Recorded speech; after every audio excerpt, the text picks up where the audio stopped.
বন্ধুরা, আসসালামু আলাইকুম। এটা আমাদের অফিসের গোডাউন, তার পাশে এটা বালুর মাঠ। দেখেন বালুর মাঠে দেন কোত্তা শুয়ে রয়েছে। আর এই বস্তাগুলো কি জানেন, ও যে ওদিক দিয়ে আমরা যাইতে পারি না, পানি উঠে যায়। ওই যে ওই জায়গাটা, ওই জন্য যাচ্ছে ওই জায়গাটায় বস্তাগুলো দিব, যাতে পানিটা না হয়, আমরা যাতে যাইতে পারি।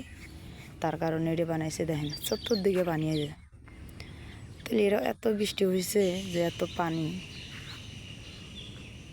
তা দেখুন আপনারা বালুর মাঠটা, এই হাবিতুসের এরিয়াটা কত বড়। এখানে কিন্তু সবাই বল খেলে, সকাল থেকে আর একেবারে বিকাল 5টা পর্যন্ত খেলতেই থাকে। এই দেখুন,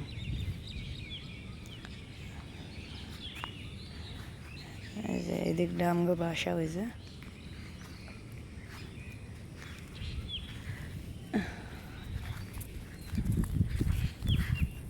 অনেক মেঘ করছে, বৃষ্টি আইতে পারে। আজকে বৃষ্টিতে ভিজে আপনাদের একটা ভিডিও দেখাবো।